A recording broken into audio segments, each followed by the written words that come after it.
And welcome once again to the Extra Crispy podcast with myself, Mark Elfmine, along with my man. Who's that over there? Roy White. What's going on, guys? That is Roy White, and we are thrilled to have with us for episode number 5 of the Extra Crispy podcast brought to you by the Opulence Media Group. It is the newest member of the NFL Hall of Fame. Ladies and gentlemen, long time coming, number 88, the original number 88, the one and only Drew Pearson. How are you, my friend? I'm blessed. I'm a blessed man, and glad to be with you guys. And, it's pretty late here, and, this is my bedtime, so I'm staying up for you guys, man. Well, that's because you're a superstar. Back in the day, El, we would just be starting to go out this time at Drew, night, listen, not come in. Drew, you don't think I remember the club over there by North Park? Oh yeah. Oh man, we had some good times. Good times. And the best thing about those times, El, we had no cell phones. We can do our thing, and that was it. You did it for that time, and that was it. Nobody talked about it. It was over. Hey, you know what they said, Drew? They said pay cash and wear a beeper. That's all we had to do. There you go. Amen, brother. Well, Amen. Let's talk about the great news that we finally had to wait a year and change for, and that is you finally getting into the NFL Hall of Fame, the class of 2021. I know you had a rough year before, but let's not go to that right now. Let's talk about how the hell did Jerry Jones and Roger Staubach snooker you and keep you secretive of the whole thing? Yeah, they pulled let's say an end run on me, something I wasn't expecting, maybe a flea flicker or something like that. You look for one thing and they threw something else at you, So they sent me a letter. Rich Dalrymple, the PR guy over there with the Cowboys, sent Roger a letter addressed to Roger and I that Jerry wanted to meet with us at his office, and we confirmed and we went over there and we're just talking, and next thing you know, you hear that knock on the door, and Jerry says, "Drew, go open the door." I said, "Why don't you ask Roger? Why are you telling me to go open the door?" Anyway, I just said, "Okay, I'll go open the door," and opened the door, and David Baker was in that doorway, filling it up with a bright green jacket and a green and white tie, and I don't know what he said, but I know he wasn't there saying nothing bad. He was saying something good, and I do remember him saying, "Welcome me to the Pro Football Hall of Fame, one of the newest members. And you're joining a team that will never lose and never be replaced. And your teammates will always be there for you in Canton with your bus." Wow. Pretty cool. Pretty cool. Drew, you were a member of the all-decade 1970s team. And what was so ridiculous to most of us was that you were the only member of the all-decade 1970s team that was not in the freaking Hall of Fame. That had to piss you off, number one. But number two, how gratifying was it to finally get in and your guy, Roger Staubach, your quarterback, was right there with you? Yeah, well, first of all, that was really special, having Roger there. The other guys they tricked them, Woodson and Peyton. They kind of went to their homes and stuff like that and knocked on the door. That's how they got their knock. But I think this was all about Jerry Jones wanting to do it a little different, a little cowboy way. This is how we do things in Dallas. And so he knew the best way to do it was to get Roger involved, okay? And in the letter, Rich said it might have something to do with real estate. And Roger and Jerry are involved in a real estate venture right there at the start at high rise, luxury condominiums and all that. So, I'm thinking this is logical. Maybe they want me to include me some kind of way. The Hail Mary or something like that. We just had the 45th anniversary of the Hail Mary. Maybe they want to add that to it. But yeah, it was great to have Roger there and Jerry Jones as well, because he's a Hall of Famer. We had 2 Hall of Famers telling me I'm going in with them to the Hall of Fame, So that was pretty cool. The other guys, Mr. Baker went to their homes, and it was pretty cool, but not as cool as the treatment I got by Roger and Jerry Jones. Well, it feels so right to finally say it, Drew, and it feels like we should have been saying it for years and years, but we are talking to the Hall of Famer, Drew Pearson. Oh, man, it sounds right coming off my lips saying it like that.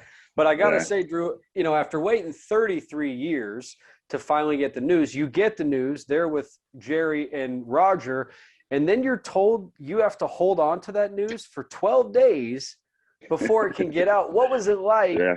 to know that you were in, but not be able to share that Torture. news with family and friends? How did you manage that? It was torture. They might as well just nail my hands to the cross because that's how painful it was to hold it in, you know. That was the last thing they said. You know, you're all excited. You know, you're hearing the first thing you're thinking about. Now, who am I going to tell? Who do I go tell first? But then they say, well, one more thing. You got to promise that you don't tell anybody until that Saturday night before the Super Bowl when it'll all be released. And the thing about that, guys, my class is the class I'm going in with is so special. You know, we help everybody. Isn't it awesome? Everybody had to hold this in, okay? Everybody knew on January 25th, or some earlier, or some a little later, but they knew ahead of time, and no one spilled the beans. It never got out there because I had my daughters scouring the social media to see if anything leaked out, because if it did, bam, now I'm going to tell the world because I'm not letting nobody else scoop this. I'm not going to let you scoop it, Elf. So, you know, so anyway, that was how that went down, and it was pretty exciting. But, you know, so it's hard. It was hard, but the class, the integrity and character of these guys, think about it, guys. I went through what I went. John Lynch was a 7-time finalist. 7 times he was in Super Bowl City hearing the knock on the door, and 7 times Mr. Baker said you didn't make it. 7 times. You know, I had my little disappointment, you know, a year ago this past January, you know, and all that, but that was just one time. You know, I only had to wait till August to find out that I was the lone senior nominee, which almost guaranteed me. I wouldn't have said that then, but I say it now. But almost guaranteed me a spot in the Hall of Fame. But John Lynch, Al Panecka, you know, he went through it, I think, 5 or 6 times. And so, you know, then I went in with 3 first ballot guys, Peyton Manning, Woodson, and Calvin Johnson. So, and then a great Tom Flores, who coached some great wide receivers before he was the head coach of the Oakland Raiders. He was the receiver coach, and he coached up Fred Biletnikoff to be a Hall of Famer. And of course, he coached up as well Cliff Branch, who should be a Hall of Famer. So he knew something about the wide receiver position when we had that conversation. But, you know, what a tremendous class. And we've connected. We group text. We're still connected. And this is what Mr. Baker said. You're going to be connected to this group of guys, along with the rest of the guys on the Hall of Fame, but especially this group of guys, you know, for the rest of your life and beyond. Well, no doubt. You have a wonderful group that you're being enshrined with. You mentioned some of the names, Peyton Manning, Calvin Johnson. I mean, those are some tremendous names that are involved there. You have had some time since the announcement, though. I haven't heard yet if you've been willing to spill the beans. So maybe you could tell us, or maybe you're still pondering. Have you decided who will present you at the Hall of Fame ceremony, if there will be one this year, of course, with COVID and what's going on? Maybe they haven't figured all that stuff out. That's gonna be tough for Drew. Yeah, well, they're definitely anticipating a Hall of Fame weekend from August 5th through August 9th. They're going to be inducting 3 classes that weekend, so they're planning on that. Now, if COVID, you know, puts a halt to that, you know, then so be it. But right now they're planning. Yeah. Well, I'm getting that vaccine, that second vaccine. I was supposed to get it today, but they shut it down because of the weather. But I was out there in line, but nobody showed up. I wanted my vaccine, but nobody showed up, man. But anyway, so they're going to have a great weekend. But the thing about that weekend, there's 3 Cowboys going in. You know, you got Jimmy Johnson, you got Cliff Harris, and Drew Pearson going in that weekend. And so it's going to be a Cowboy weekend. And, you know, I had a conversation with Mr. Jones after we went through the deal when they told me the news. We met afterwards, and he know what he said? We're going to have a celebration. We're going to have a celebration. Only way the Cowboys know how to celebrate. Hey, Johnny Walker going to be flowing, baby. And you know he knows how to celebrate. And so I don't know how we're going to do it. We're thinking about doing one big party, the three of us together, or everybody doing their thing individually. Cliff and Jimmy Johnson will go in or be inducted on the same day with the Centennial class, and then I'll be the last class on the I think it's August 8th with the 2021 class, and in between that, the 2020 class will have their moment. So we're expecting everything to go, according to plan. When we went down for the Super Bowl, when all of us were there, we had the test before we left. We had the test before everything we did, going to the game, going to dinner, after dinner. We did a lot of testing, but that's what you got to do to stay ahead of the game with this COVID. Drew, it's such an unbelievable honor that it's finally bestowed upon you to get into the Hall of Fame 2021 class. I think it's so incredibly cool that Cliff Harris is going in with you. You guys played together. You're so close with him. I think that's fantastic. But I want to know what your thoughts are. The fact that, tell me a little bit about what Tom Landry meant to you. And if you could share a story, that would be great. Well, I tell you a story, how he used to tell jokes, but we didn't laugh, so it's no big deal. So, is that a joke? We look at each other. Did he just tell a joke? But anyway, Coach Landry meant everything. I had a chance as an undrafted free agent way back in 1973, back when they had 17 rounds of the draft, 450 some players, and I didn't get drafted. Very disappointed. But my phone rang from three storied franchises: the Green Bay Packers, the Pittsburgh Steelers, and the Dallas Cowboys. And being in Tulsa, I knew more about the Dallas Cowboys because they were on TV all the time. And I was saying, why are they always on TV? Because I was a New York Giant fan. I had just come in from New Jersey, to Tulsa. I'm a Jet fan. I didn't like the Cowboys at all. The only guy I liked on the Cowboys, and don't tell Roger this because he was playing at that time. The only guy I liked on the Cowboys was Bob Hayes, because he was a wide receiver and he was a bad man. He was a bad man. Well, so anyway, I didn't like the Cowboys, but I ended up signing with the Cowboys because they had a history of free agents making their roster, including the great Cliff Harris. I said, if anybody can come from Ouachita Baptist College and make the Dallas Cowboys, then I think I got a chance, okay? I think I got a chance. So I didn't sign with Pittsburgh, Green Bay, but signed with Dallas. And a lot of it, again, had to do with free agents, but more importantly, it had to do with Coach Landry. And before I signed, he said, once everybody's in training camp, everybody's treated the same. So everybody, draft choices and free agents, going to get that equal look.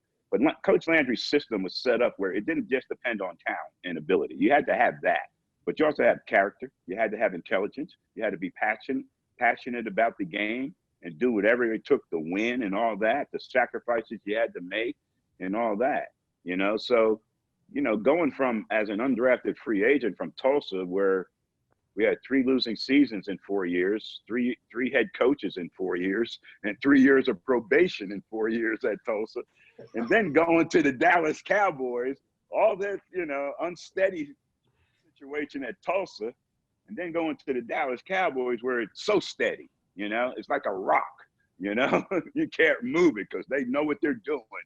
And you better get in line if you want to be a Dallas Cowboy. And guys, I got in line because I wanted to be a Dallas Cowboy. And the thing is, I had all these guys to follow: Staubach, Rayfield Wright, Cornell Green, Mel Renfro, Bob Hayes, Blaine Nye, all these great Cowboys. I mean, I could go on and just name them because it's like a who's who, And they not only taught me how to be a professional football player, what it took to be a professional football player, but they taught me what it took to be a professional, period. Carry yourself, Even Coach Landry, you guys know when we travel, we didn't wear jeans and T-shirts and hoodies like they wear now, and all that. We wore suit and ties to the games, We didn't carry gym bags. We carried briefcases. Briefcases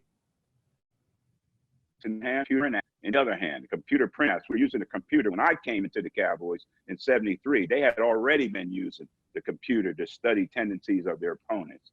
And you know, back in the day, guys, I don't know, you guys are kind of young, but back in the day, those computer printouts were huge, okay? There's a lot of information. Yeah, it wasn't no condensed stuff, you know, or push a button and go to an email and pull it up, you know? You're carrying this big old blue folder around.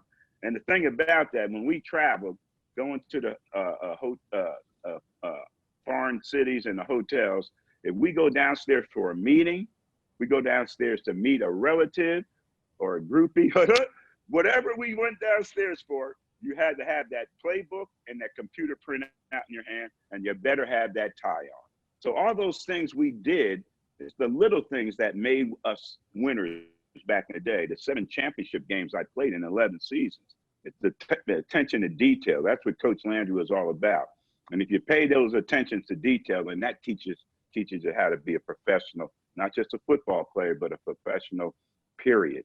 And that's why a lot of us have had some sort of success in our lives after football, you know, going into business, because we knew how to be a professional beyond the locker room, beyond the game. And that was a big deal. But Coach Landry meant everything to me. If I was Roy asked who's going to be my presenter. Did I miss that? I did, yes, sir. Yeah, damn, that's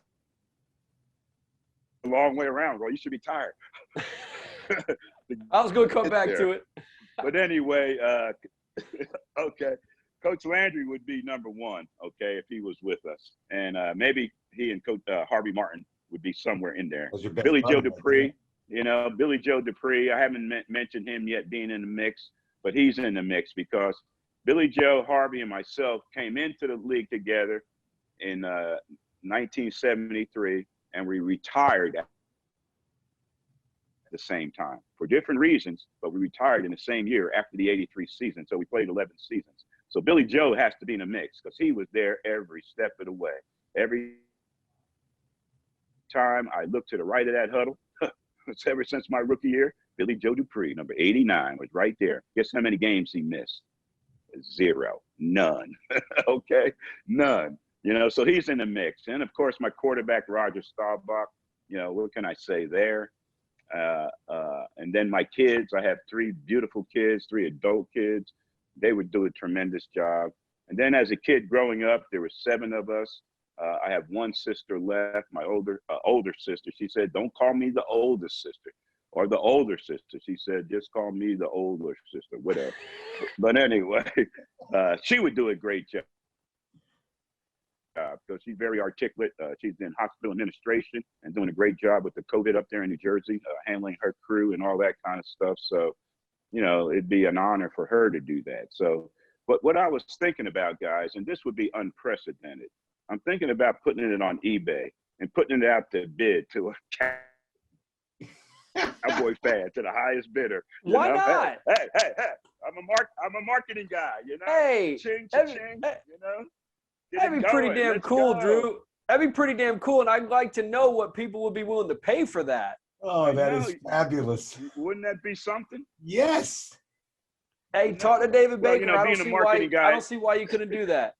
Well, I can give 20% to the Pro Football Hall of Fame. I bet he'd go for it, you know. But anyway, no one's ever even thought of that, I don't think. But those kind of things come to my mind when trying to take advantage of this opportunity of being in the Pro Football Hall of Fame. You know, this is pretty cool, you know, from South River, New Jersey to the Pro Football Hall of Fame. And the thing about it, guys, I am not the first Pro Football Hall of Famer from South River High School in South River, New Jersey. I am the second one. We got a guy named Alex Wojciechowicz who played in the NFL for about 10, 11 years. He played at Fordham University with Vince Lombardi, one of the 7 blocks of granite. And he played offense and defense in the NFL, and he's in the Pro Football Hall of Fame. So I'm not even the first one from South River. I'm certainly not the first one from Tulsa. Steve Largent's been in for a long time, and Jim Finks, who from Tulsa, he's in as a contributor.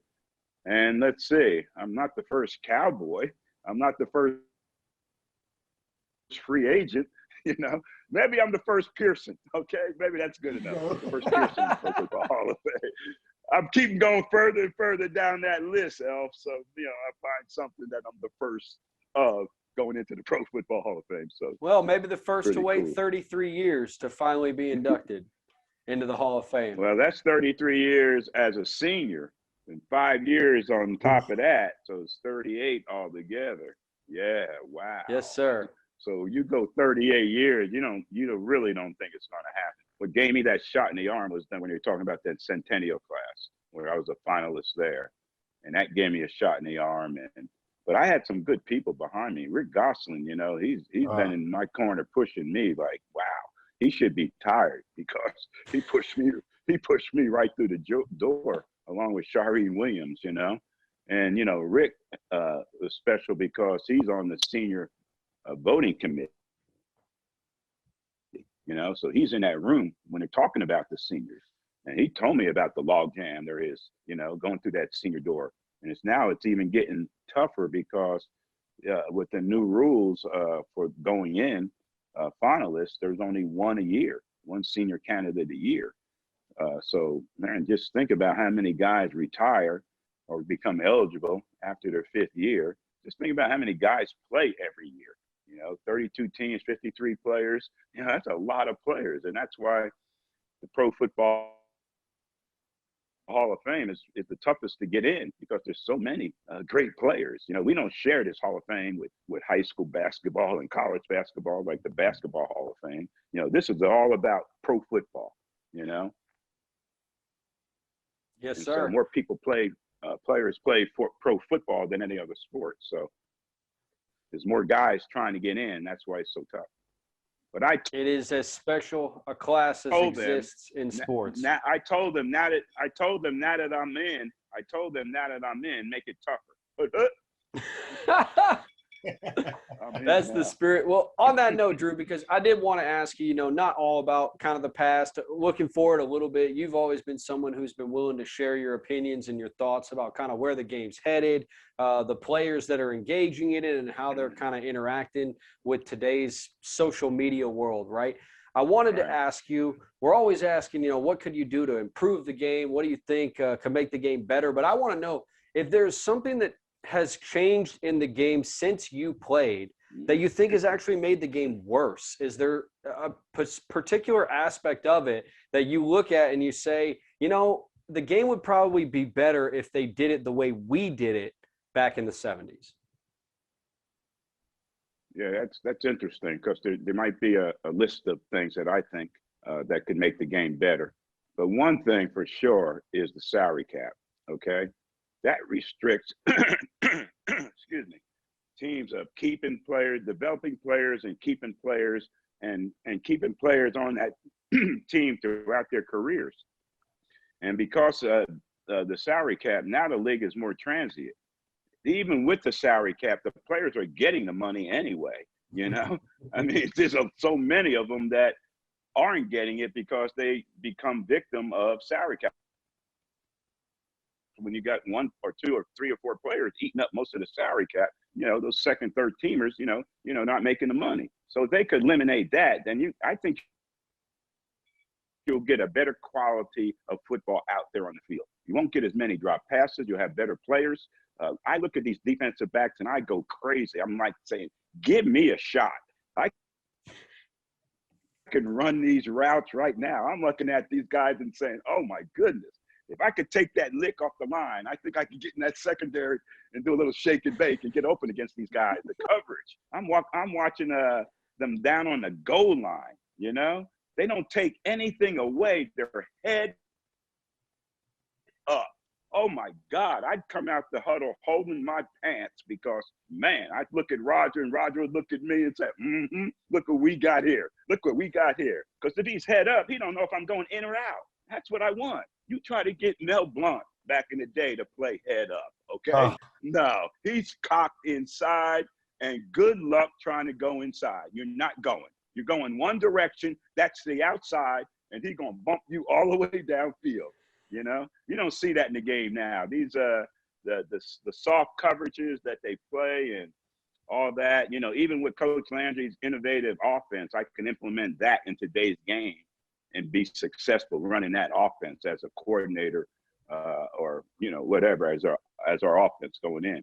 But anyway, I think the salary cap, you know, I just think the quality of game is that, you know, back in the day, we had backup players. If I went down, we had a Butch Johnson to step up, you know. And if Robert Newhouse went down at fullback, we had a Scott Laidlaw step in. You know, why was Scott Laidlaw effective when he stepped in? Because he was developed for 3 years behind Robert Newhouse, you know. And so when the time came, he was ready. You know, he didn't throw him in there like that, like you see guys now. So if they eliminated that salary cap, then teams can keep their personnel, develop personnel, and then you'll have more continuity on the roster. Probably have less coaching changes because of that. You know, one of the blessings playing for Coach Landry when I played, it was the same system, you know, same coach, same system, same assistant coaches, almost the same players, you know, the 11 years that you play. And because of that, we're clicking, man. We in and out of that huddle. Roger and I could look at each other and feel it. You know, not just me. He could look at Billy Joe and feel it because we're together. We've been together. I played with Roger for 8 seasons. You know, the same quarterback and the same offense for 8 seasons. You didn't think we didn't know what we were doing out there? You know? So anyway, it's a little different with that salary cap. But they're getting the money anyway. You know, look at the salaries. You know, Amari Cooper making all that money. Oh my God. When you would look at Roger and Roger would look at you, was there a signal for the 16 route, or you just ran it? Usually we had that called, and because it was usually a long yardage situation, but he would know that I'm going to make my adjustments based on the defense I get. He knows if it's man, I'm going to wiggle and come in there and, you know, almost full speed. But if it's zone, I'm going to recognize that and break it down before I come in and let him hit me in that hole, you know? So he knows that, you know? But there are times where, you know, he saw a certain coverage and he knew what I would make that adjustment on that against that coverage and run what I think would get open, would get open. But we just had it. And you say, why? How did you get that? How did you get that? Work. I can't tell you how many times I ran that 83 route, 82 route, you know, 7 route, the 8 route, the 9 route, the 2 route, the 5 route, over and over and over and over and over and over. I'm running in my sleep, you know. That's why I can't walk now. My ankles are so sore. The bottom of my feet hurt, you know, running all those pass routes over and over. You think you ran enough? Then you got to run maybe a little bit more. And that's how we looked at things back then. So that's why we had success. So change that salary cap. You'll have a different game, a better quality, and that'll have more fans wanting to be part of the game and not criticize the game so much like they do now. You know, you got so many talking heads like you guys, you know, got all the answers. So, Drew, it wouldn't be an appearance with you if we didn't get your take on it. The Cowboys have been dragging their feet on this Dak Prescott deal forever. Now it's time to pay the piper. I still am of the opinion that they're going to wind up franchise tagging him and they won't get a long-term deal done. How do you think it plays out in Dallas for the franchise quarterback that, in my opinion, should have been locked up a couple years ago when you could have had him at a reasonable price? And now maybe we are pushing to a place where you need to consider, you know, spending that money elsewhere. What's your take? Yeah, I agree. They should have had this done a long time ago. You know, look at all these other quarterbacks that got taken care of, you know, while Dak's outperforming them, and then he's got to deal with this, you know. But I think the Cowboys are smart enough to realize that he's the guy. If they want to go anywhere, he's going to be the guy to take them there, you know. If they franchise tag Dak, you know, forget about it. He gonna be gone. Okay, you're gonna get him from one season at 30 something million. 39. You know? 39. Yeah. Oh my! Hold on a minute. Hold on. Oh God. Yeah. See, that's the stuff that's got to make Drew sick to his stomach. Is to hear what these guys make. I need a drink now. Oh my goodness. Well, you know, Drew, you already got a game plan, right? You got a product, you got a brand, 88 Hall of Fame Scotch, baby. Yeah, I already see the label for it. Hey, I like that.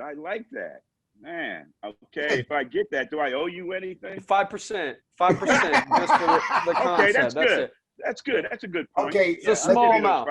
I'll give you those 5 points, but I'll make you rich. Okay, yeah, Roy, you get the 5%, and Drew, just give me a piece of that. Drew, here's what I'm going to ask. Since we couldn't hook up with Michael Nast, me co-hosting the TV show a couple years ago, now that you in the Hall of Fame, I'm in. You're in what? The Hall of Fame? I want to do the co-hosting of your TV show now. I ain't got no TV show. Oh, Drew Pearson. I got a podcast, The Ultimate Hail Mary. Okay, well, we'll work on that. Tell us about that real quick. Yeah, give us a quick plug on that, please. I'm not, I've been doing so many podcasts, I said, I don't want to get up on all that, but these people were asking me about doing it, and I said, okay, I'll do it. But yeah, The Ultimate Hail Mary, the journey from here to immortality. The story of Drew Pearson, and we'll talk about sports, of course, sports business. I got my entertainment guru, Paul Southman, joining me. He brings the entertainment aspect to the show. And we'll have some guests, some of my teammates, some other people. Marcus Allen, he was one that called me Saturday when I found out. I'm like, who is this dude? California area code. And then a little text, and then Marcus Allen. I said, wow, I better call him back. And so anyway, I'm lining up these guys for the podcast while, I was getting congratulated, for going in and joining them on the greatest team of all, the Pro Football Hall of Fame team. But so the Ultimate Hail Mary, and we're usually going to do it on Wednesdays, but because of the weather, we're going to try to do it this Saturday. So tune in. I don't know how you do that. I don't know nothing about that.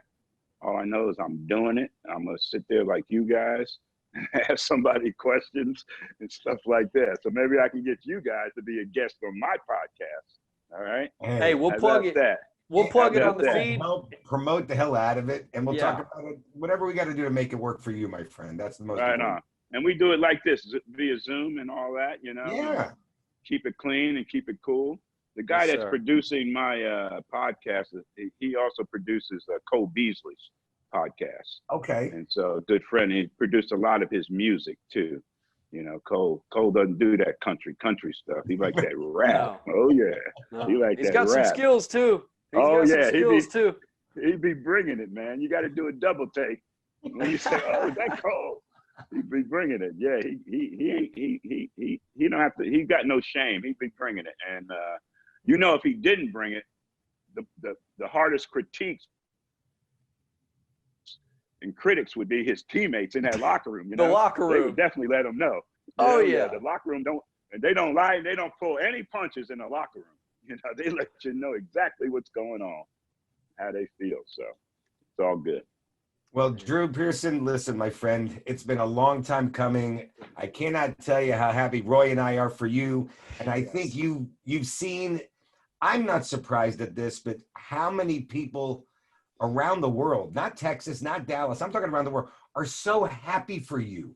They are so happy for you that you have finally gotten in, and your name will live forever in the NFL Hall of Fame, my friend.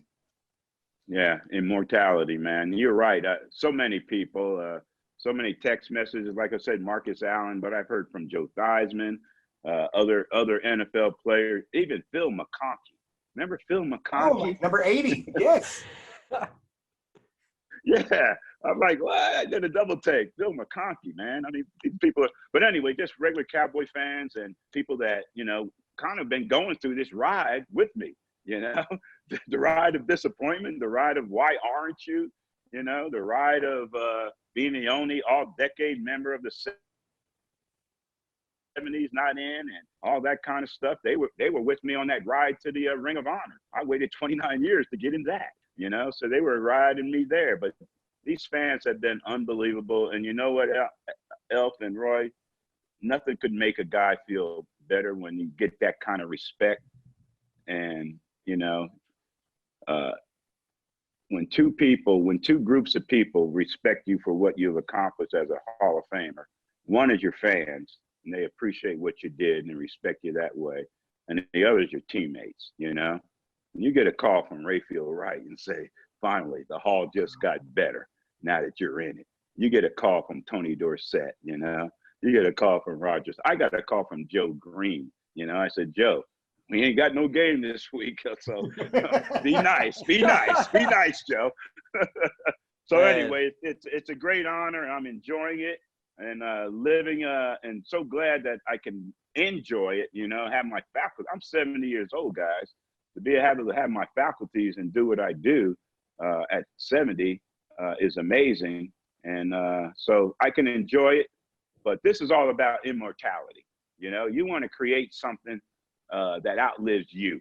Okay, you want something. People put their name on a building or a highway or arena or something like that.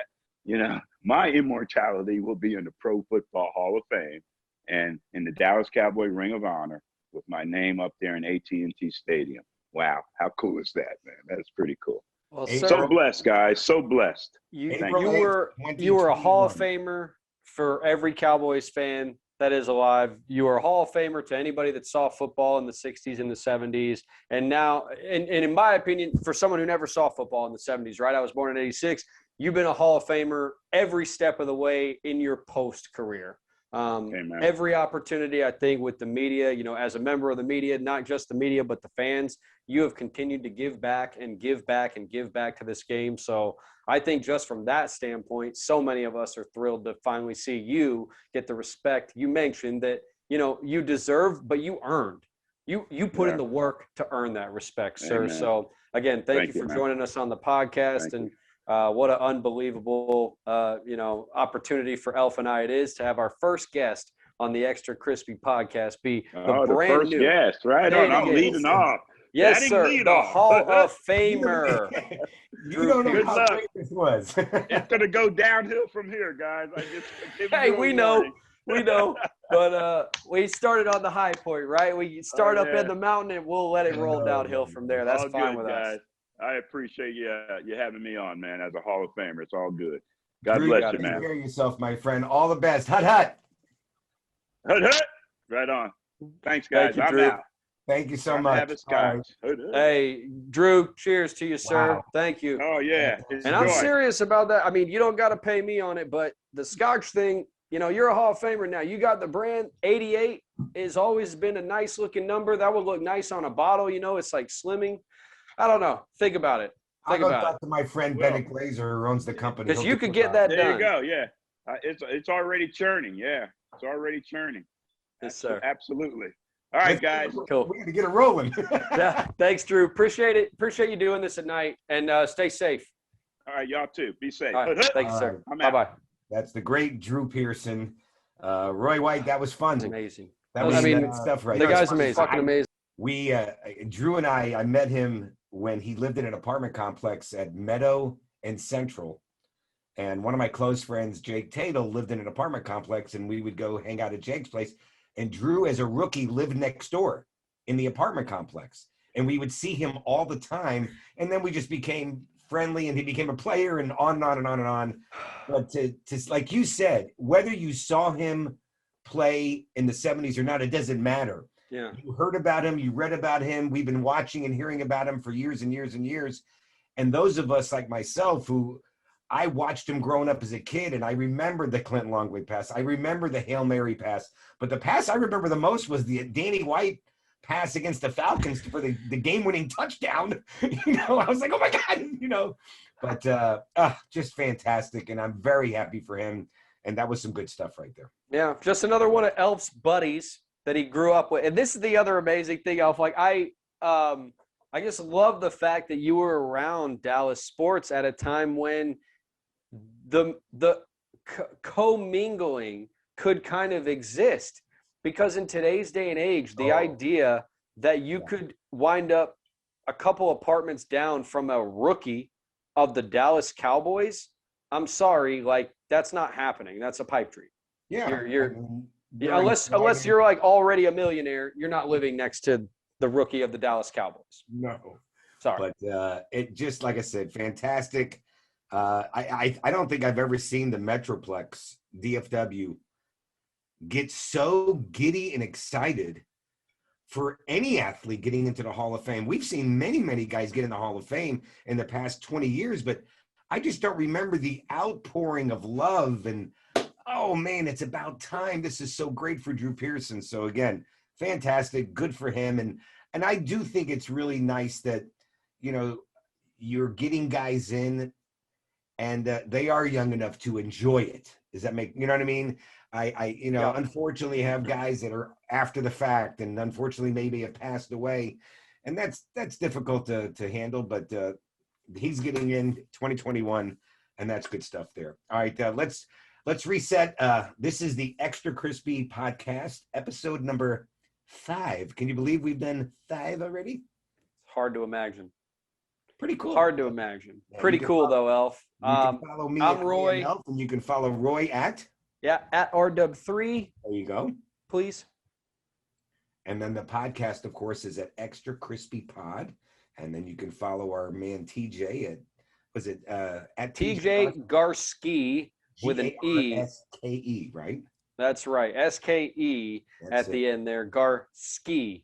Make sure you get that with an E there. So, Elf, I mean, I guess it's a perfect segue from Drew Pearson to talking the NFL, right? Because we got a lot of news this week, including what really was kind of the back end of last week, right? It was the Friday news dump that we got. J.J. Watt, really the league's probably most recognizable defensive player. With the exception of Aaron Donald. Well, I don't even think – I think the talent conversation is no doubt. Aaron Donald, but I hear what you're saying. But is J.J. Watt the most recognizable? I would argue that he is the highest profile defensive player. And he was released on Friday, mutual agreement between he and the Houston Texans, to which he took the weekend off. Decided he wasn't going to take free agency calls, Elf, but now the calls are ringing. He is reacting on social media, and we got to figure out where he's going to land, right? So you take a look at the odds makers, and to my surprise, Elf, do you know the team that is projected to be or to have the highest odds of signing J.J. Watt? I think it's Cleveland, which surprises me a little bit. And I think I'm assuming if a guy, I try to get an analogy for this, and J.J. Watt is a great player that has never won a Super Bowl or never won a title. So I started thinking to myself, okay, what other sport? Oh, wait, basketball, Gary Payton and Karl Malone and Charles Barkley, they kind of started going to different teams, like when Malone and Payton went to the Lakers just to try to get a title. And when Barkley went to the Rockets. Yeah, so – and I'm thinking, okay, so in J.J. Watt's mind, he's like, look, I've had a great career in Houston. He loves Houston, but he's out. He's got to go somewhere where he's close to winning, where the team doesn't have to do a whole bunch more besides adding him to get there. Is Cleveland that team? And that's where I kind of have a lot of hesitancy, Elf. Yes, someone's got to be the favorite, right? Right. But for the Browns to be a 5-4 favorite, that is to say, it costs you more money to bet on the Browns than you would make back if you were correct that he signed with the Browns. And I just think with so many teams in play, that's a fool's errand.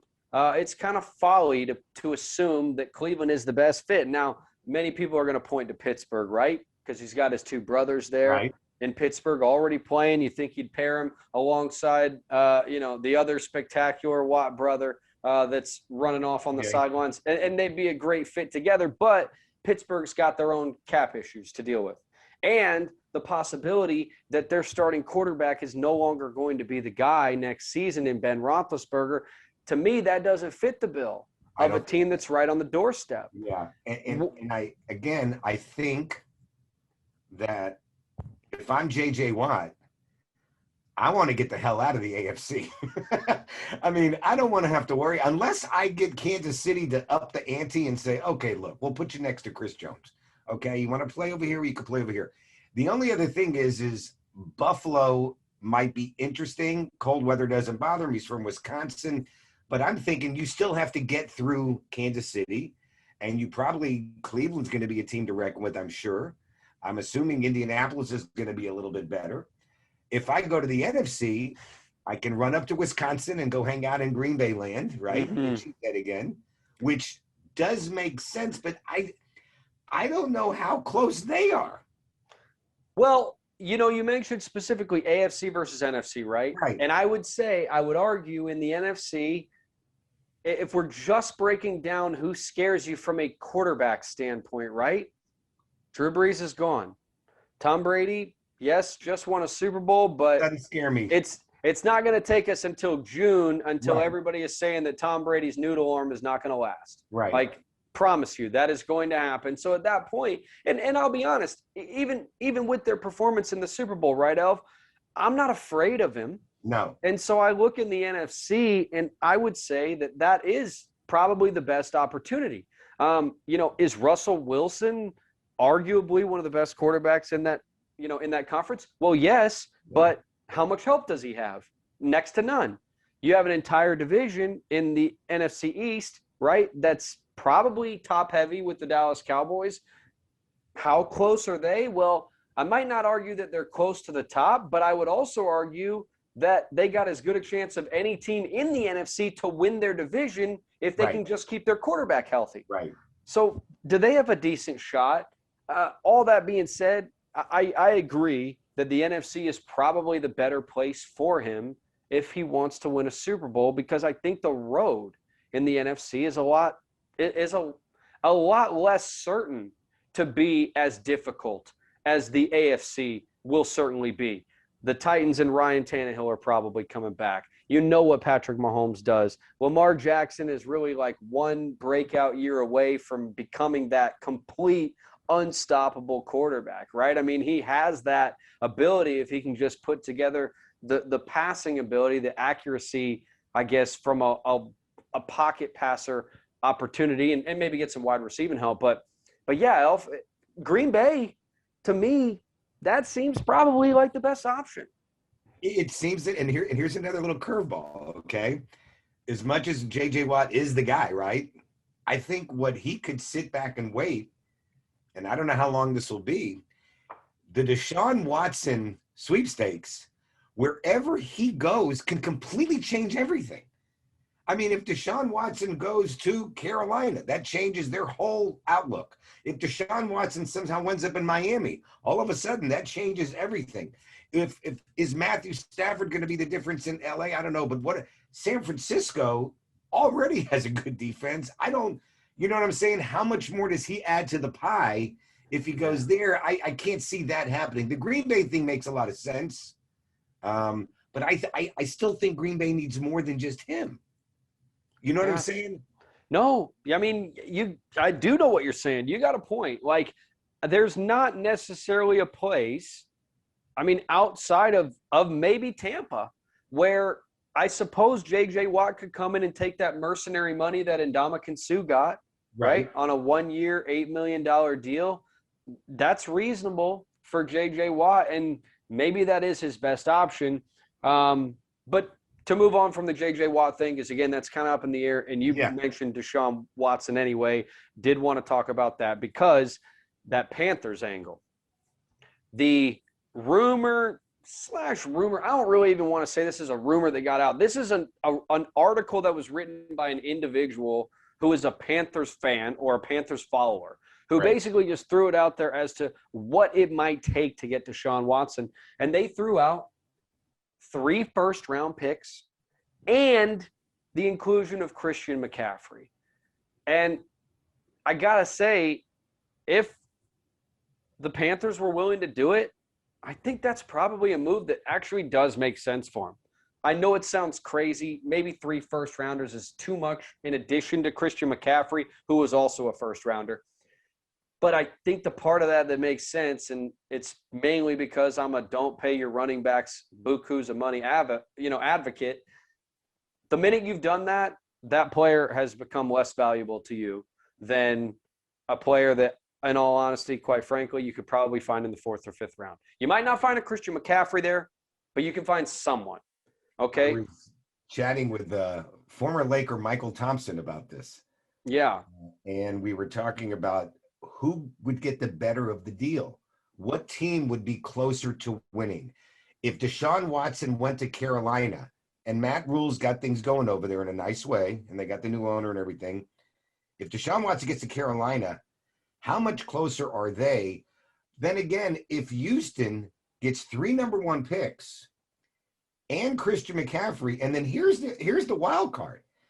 There are 37 quarterbacks out there right now that one guy could go join the Texans with McCaffrey and 3 draft picks. And hello, you might not be that far. We just saw what happened. I know this is Brady. When you take a quarterback and put him on a team and all of a sudden, boom. This can happen on 5 different teams this year. The Colts, right? Yeah. I think like Brady's not the only example of that. Indianapolis is a decent example of that. Yeah, Philip Rivers. Like, right. They went from a Jacoby Brissett, right, who barely got them to the playoffs, to Philip Rivers, who made them legitimate contenders. I mean, they were a drive away from moving forward in the playoffs. Now, maybe you could say that was a Philip Rivers guarantee, that was always going to be the way it would wind down. The other interesting one, Elf, and to your question, it's tough. I think Carolina probably wins it in the immediate. Because you got the quarterback. But I would have to know what Houston got in return, because for Houston's sake, that would go a long way to alleviating the problems they've created for themselves with Bill O'Brien trading away so many first-round picks to try to set themselves up in the now, right? They traded a first-round pick for Brandon Cooks. They traded picks for David Johnson, the running back who they didn't really get a whole lot out of. In Arizona, obviously, they traded DeAndre Hopkins as a part of that as well. So they've been missing. That's a move that they probably, should really consider making.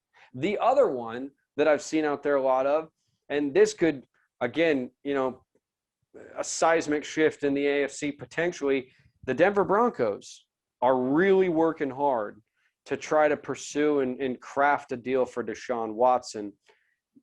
It's not so much about not believing Drew Lock's the guy or what have you. Like, I still think they believe in Drew Lock to the extent that they think Drew Lock can be a serviceable NFL quarterback. But if they can get Deshaun Watson, a division with Patrick Mahomes and Deshaun Watson twice a year, every year, I'm signing up for that all day. Wait, you would have those 2 guys and Abe Herbert from the Chargers? And and talking about and totally dismissing Derek Carr, right? Who had a pretty nice year in 2020. Like, enough that you might say he may be on the move this offseason, depending on what the Raiders want to do. But Elf, it's a incredible offseason to look forward to. We're just weeks away from real NFL free agency, getting back into the swing of things. My gosh, it's gonna be boy, crazy. it's the NFL offseason is turning into almost as much social media excitement and angst as what the NBA offseason provides.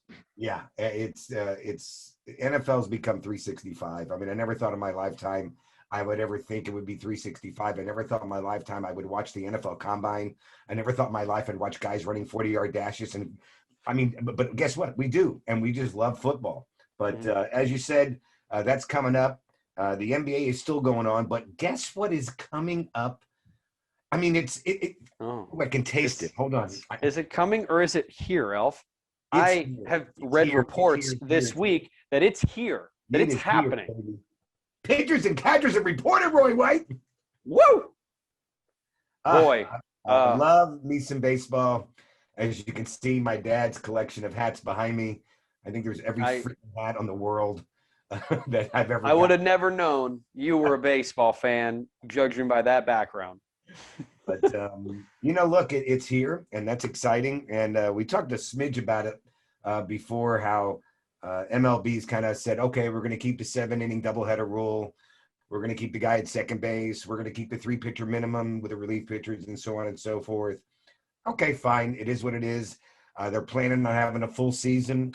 We hope to God that works out, and we'll see how things work with that. But it's an intriguing season coming up because, as always, and Drew kind of alluded to it, it's, when I grew up, and if you had a favorite player, he always wore the same jersey and the same number. He never changed. I never had to worry about buying a different jersey every other year. Now, a guy has like a different jersey all the time, okay? And there's so many new faces in different places, and that's what's happening in sports. And baseball has come that way in a big way. You being a Met guy, I know you're pretty giddy about Mr. Lindor and Carrasco being on board, so that's good for your Mets. Oh, yeah. Yeah, I'm excited about what they got going. Of course, missing out on the Trevor Bauer sweepstakes was a little depressing, a little sad, but I think they have one of the best 10 players in baseball. Does Francisco Lindor crack the top 5? And you and I were kind of debating this off of the show, but I'd love, if you had given it some thought, because I know I'm kind of springing it on you, but I love to know who you think your top 5 players in baseball today are, because this week we got the incredible news that Fernando Tatis, the young stud of the San Diego Padres, had gotten a 14-year, $340 million extension. How many years? 14. That's a 1 and a 4 in front of it, Elf. That is for a player who, if I'm not – say what? He's played 1 year. Yeah. Now, I mean, granted, he's a stud, and he can flip a bat, and he can do all the things at shortstop, and he's that good. That's a heck of, but you know what? Props to San Diego, AJ Preller and their organization, because they realize the Dodgers are the champions, that they're going to have to kick their butt in order to get there. And they have kind of battled them tooth and nail, acquiring Darvish, acquiring Blake Snell, doing what they had to do. And they realized if they want their fans to come to the stadium and buy tickets and buy suites and buy concessions and park and do these things, you better let them know that you're in this for the long haul, and the Dodgers aren't going to kick your butt every year. And by doing this to Fernando Tatis Jr. and giving him this long-term deal, you just told everybody in San Diego, listen, we're in it for the long haul. Well, trying to be in it for the long haul, and I think the other part of that is, Elf, though, trying to save some money on it too. The question is, will these types of deals save teams in the long term? Now, specifically, a lot of people were taking this deal and comparing it directly to another player who signed at a young age, right, who signed it at 22. He signed an 8-year deal with the Atlanta Braves, Ronald Acuna. Oh, yeah. Whose deal was only worth $100 million. So the difference between those two, from a yearly standpoint, Acuna's deal worth $12.5 million a year. Tatis's deal worth $24.5 million a year. Literally, the man got paid twice as much. I don't know how much it says necessarily about the Tatis deal. I still think the deal is a good one for the Padres. I still think they're probably getting him below market value. I agree. But it also speaks to the incredible, not only the incredible deal that the Atlanta Braves made, but maybe to the massive inequities that exist in the game when, I guess negotiating with these players, because Tatis, born in the United States, father played the game, so understands the terms of negotiations and probably understood fully what he was worth. Acuna, coming from, I believe he was Cuban, or he's Dominican or something to that effect, right? So he wasn't from the United States, didn't have a lot of experience probably with negotiations, maybe didn't understand them fully, and in my opinion, kind of got shafted at the negotiation table. I don't know which of those is forecasting for what we may see in the future as all this thing, goes forward. And like you said, the amount of money that they're going to be losing on the lack of concessions in 2020, you can't tell me that's not going to have long-term ramifications. And will it all be made up by new TV deals? I don't know. I'm not 100% sure on that. And what I find amazing is, we're talking about money and teams being able to afford players and pay them these big salaries. And then do they have with the COVID thing going on, who's going to be able to make the money to pay the salaries and the concessions and the suites and the season tickets, all blah, blah, blah, blah, blah. And you look at a town like Pittsburgh, who back many, many years ago used to be the team, and they have no money, and they're never going to have any money. Yet, as much as we're saying the teams with the money are always going to be in the hunt, and yes, teams with the money are always going to be in the hunt because they have the money to go get these guys and pay them, How the hell did Tampa do it? Tampa paid nothing. They paid like $4.37. But, so again, you've got both sides of the fence. And it's going to be fun to see how baseball is transitioning and dealing with it. Toronto just added a ton of guys. I mean, George Springer leaves the Astros, goes to Toronto. Toronto's got a great young team with Bichette and Biggio and Springer and Gurriel and Vladimir Guerrero Jr. I mean, they are just loaded. But the Yankees are the Yankees. I mean, the Yankees are always the Yankees, But all right, let's go back to what you said, because now you got me thinking. Top five guys in baseball today. Okay. From 1 to 5. Okay, let me just see. And you want to alternate, or I'll go first? Well, let's do one because I'm sure we agree. Mike Trout is the best player on the planet. He may be the best player the game has ever seen. As long as he is playing, I'm probably going to defer as him as the default, number one. Yeah. And unless someone else comes out and delivers 30 and 30 effortlessly the way he has for season after season after season, he steals bases at an enormous clip. He hits the ball with tremendous power. It's powered all fields. He doesn't have a hole in his swing. He doesn't strike out a ton. And he's electric. He's electric defensively. And yeah, he looks great in a bathing suit. So what do you want to do? All right, I'm going to go with Trout with you. Number 2, I think based on what he did last year, and he was right there anyway, I guess Mookie Betts got to be 2. Yeah, Mookie Betts is in my top 5. Okay. I actually think his teammate, though, I would take before him. Do you know who I'm referring to? Are we talking about another position player or pitcher? We are talking about a position player, although he's played multiple different positions, and he's played both of them excellently. I think he's a gold glover at both positions. Cody? It's Cody Bellinger. Yeah, he's a stud. Not only tremendous arm in the outfield, right? One of the top assist men in the entire in all baseball over the last 2 seasons, right? Yeah. Throwing guys out at a tremendous clip. When they play him at first base, he's tremendous defensively. He's a scooping monster. And that's not even mentioning, the sweet swinging lefty, the 45 home runs that he's basically doing with ease. And his defense is unbelievable in the outfield. I mean, he is an unbelievable player. And to me, if you put him and Mookie side by side, right? I hate to say it, but just the frame, I'm probably taking Cody over Mookie. Right. Especially given that they both are outfield players. If Mookie was an amazing shortstop, I might give him the edge because of the value of the position. Sure. But to me, I got Cody at 2. Okay. I went Trout, Betts, and then my 3-4, it's either way, but I'm going to give you both names at the same time. I'm going to say Juan Soto and Ronald Acuna. Oh, man. And these ones, both of these guys are young studs. I mean, I got to have Soto in my top 5. He's unbelievable. I have to have him in my top 5. Acuna, I'll be honest, I know he has tremendous talent. I know the scouts rave about him. I think somewhat it hasn't all the way translated. It hasn't all the way turned on for him, in my opinion. Okay.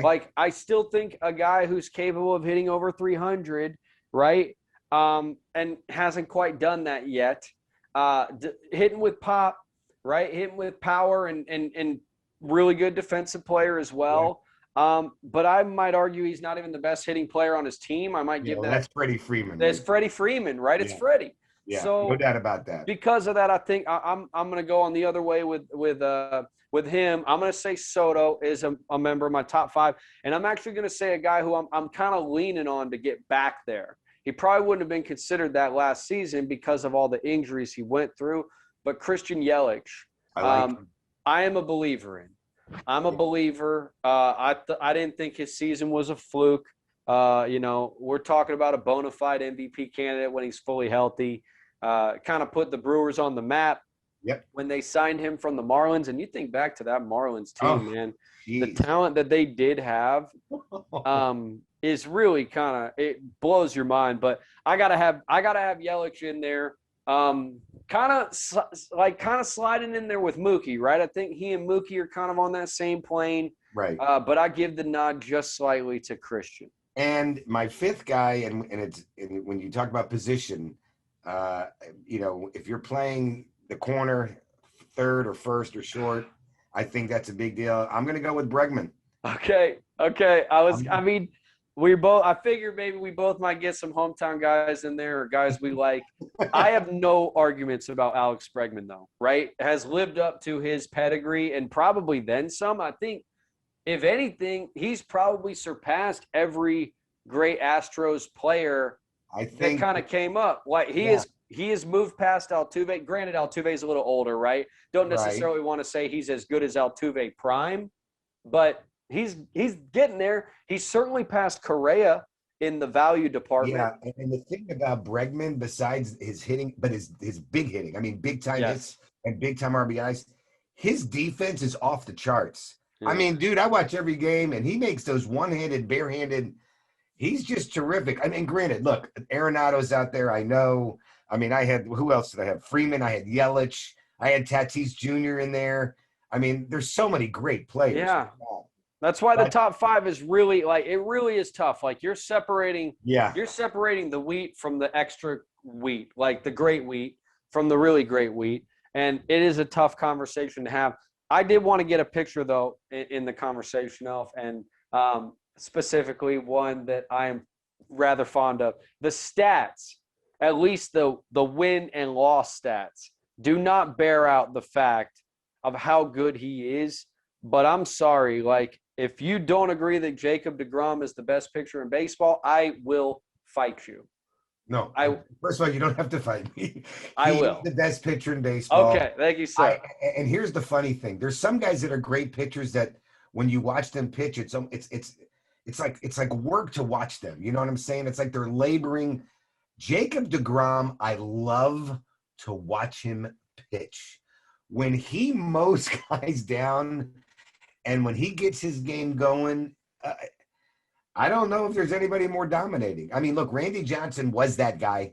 I think Pedro Martinez was that guy. Roger Clemens in his prime was that guy. I thought Felix Hernandez had it for a year or two. But good God, Jacob deGrom right now is off the charts, man. I mean, he is that ridiculously good. Yeah. Two-time Cy Young winner, obviously was dethroned last year by Trevor Bauer, who had an amazing season with the Cincinnati Reds, no question about it, but in an abbreviated year, right? Let's see if he can follow that up in Los Angeles. Let's see if he can put kind of the mental – I don't want to say Trevor Bauer is like mentally not there, because he's clearly very mentally strong. He's a guy who exercises his mentals on a regular basis on social media, right? You talk about Marshawn Lynch, like take care of your mentals. Well, this guy like exercises his mentals, maybe to a detrimental degree.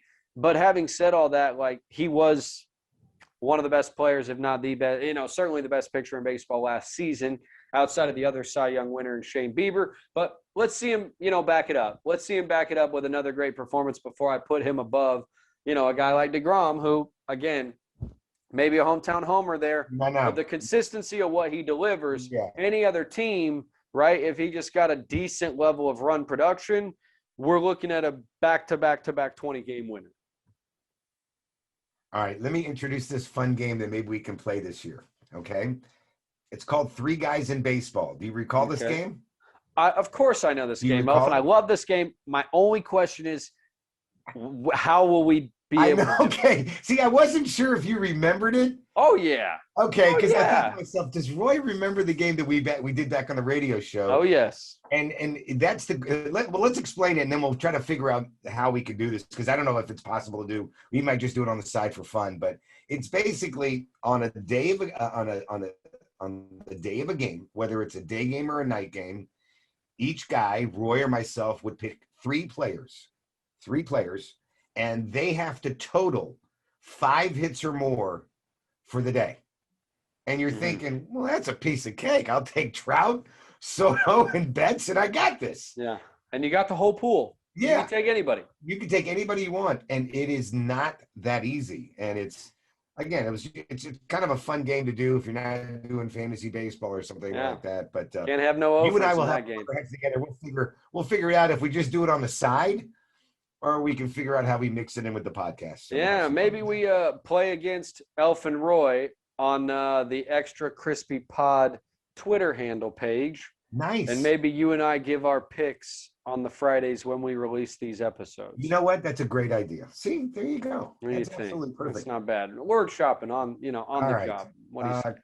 I guess one other thing before we get Boogie in here is, one of our favorite deals is the bare ass moments.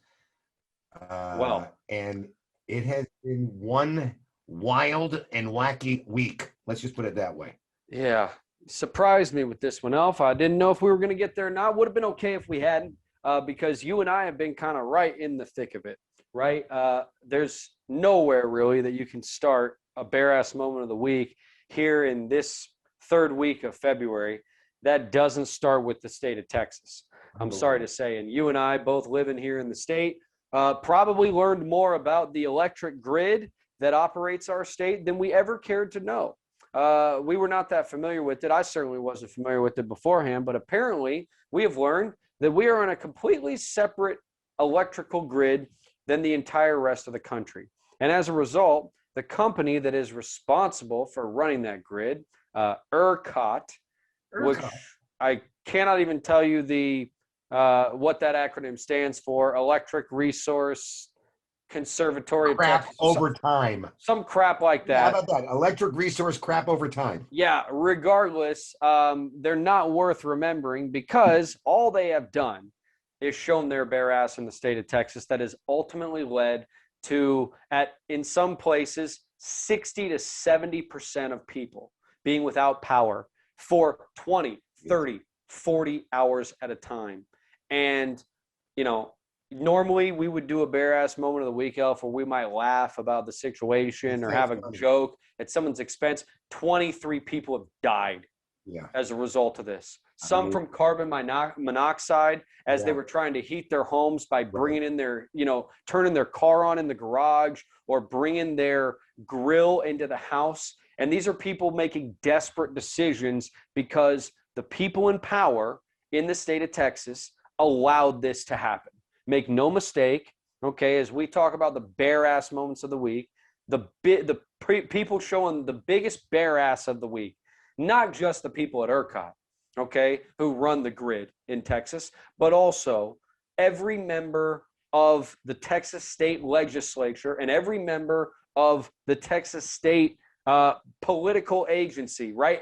Anybody that has any decision-making process involved that allowed this organization to operate in the way that they were operating. And that is strictly operating at a surface level energy consumption idea that if all they do is provide just enough energy that we will need, then it will never cost them extra money and overhead by having to supply extra power that we don't need.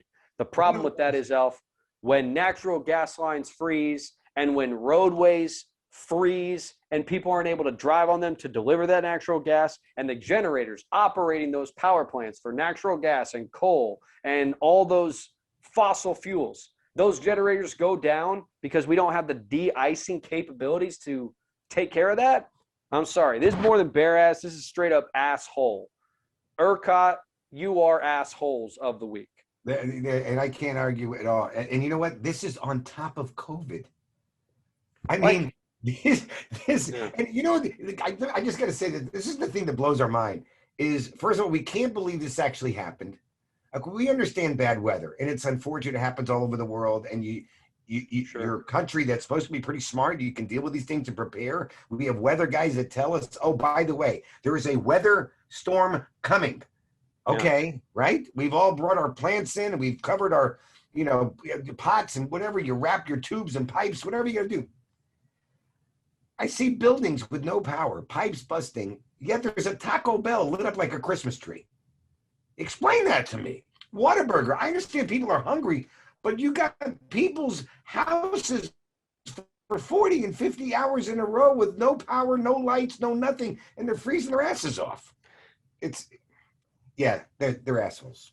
No, it's really disgusting. It's like horrible. And if you do listen to this podcast and you're in the state of Texas, right, all I can say to you is, like, this is your opportunity to get involved, right? If ever there was a time for you to have an influence in the political system that we exist in today, right? There is no longer room to sit back. There's no longer room to sit back and say, well, I just don't want to worry about it. I hope it never happens to me. Because guess what?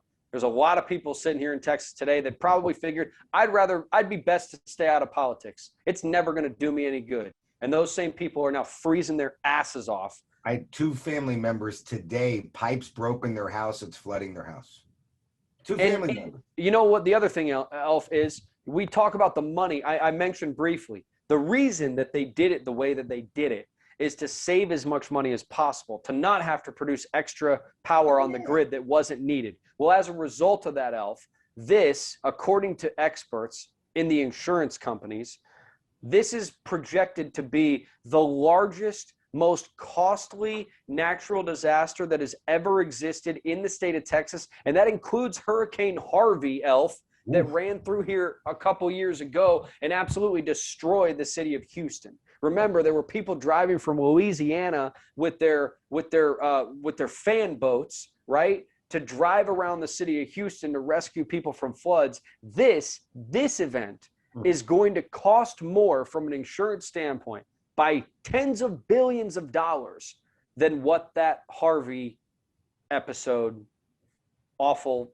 disaster, cost the state of Texas. So when we talk about, we're saving a dime here, we're saving a dime there, maybe you might be willing to put a little bit more of your taxes towards an infrastructure that actually works.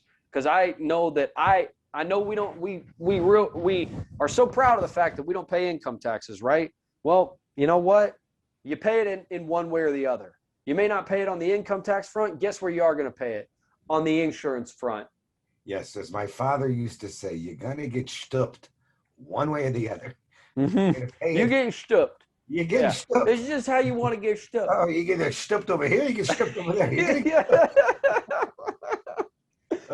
And so, Elf, obviously, Bear Ass nominee of the week, pretty strong candidate. The other one that I had to mention, even though it feels like I'm shoehorning them into every conversation, I promise I am not.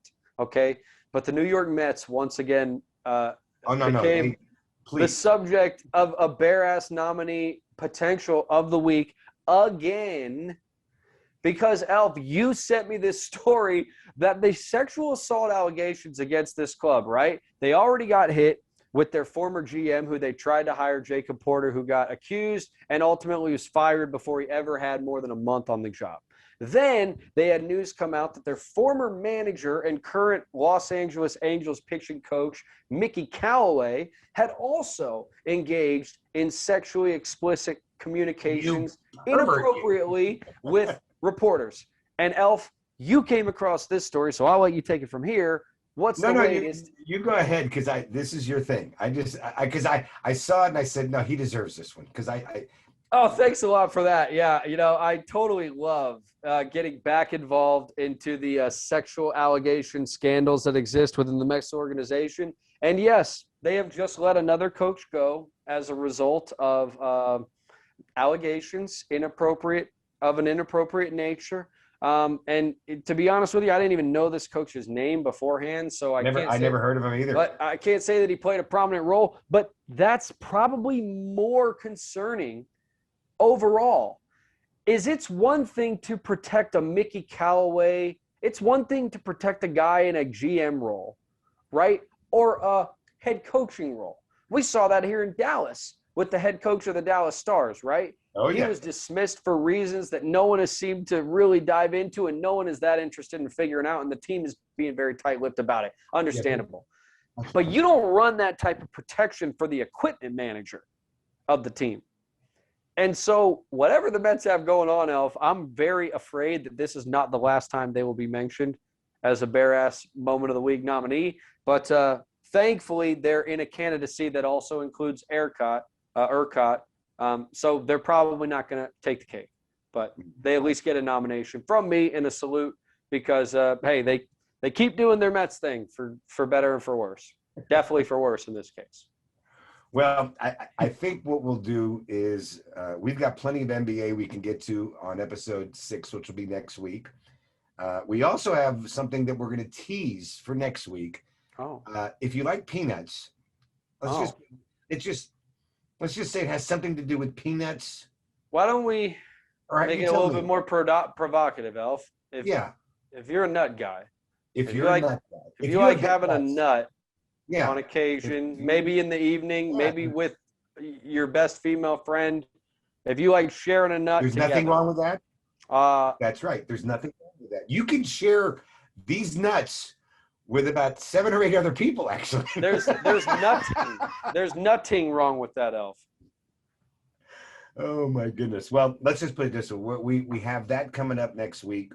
NBA All-Star Game is around the corner. There's news around that we'll get to probably next week. Our first half NBA MVPs. You know what? That's exactly right. Because, and you know, we might have a better feel, and it'll be perfect for next week's podcast because the NBA MVP race is gone haywire. Yep. And I don't think there is any leader right now. It's like maybe a 5 or 6 man race. Which is why we need more than what time we have left to sort that out. We need to discuss through all those options because there are a ton of great candidates and they all have a very interesting, I suppose you could say, angle to it, right? Some are great scorers on bad teams. Some are the best player on the best teams, right? But they're maybe not the best player in the game. So it is I look forward to having the conversation because that is one that we're going to dive into from a long form standpoint. No, a lot of good stuff coming up in our next episode. But this episode number 5, as always, Roy White, it's been a blast. But special thanks to our guy, Drew Pearson, DP, number 88, class of the NFL Hall of Fame of 2021, for joining us. It was absolutely fabulous, and hearing some of his stories was great. And knowing that he likes Glenlivet Scotch, I'm going to have to go buy some now and get some delivered to him. And I got to make sure you get your 5% cut. What was the name of it again?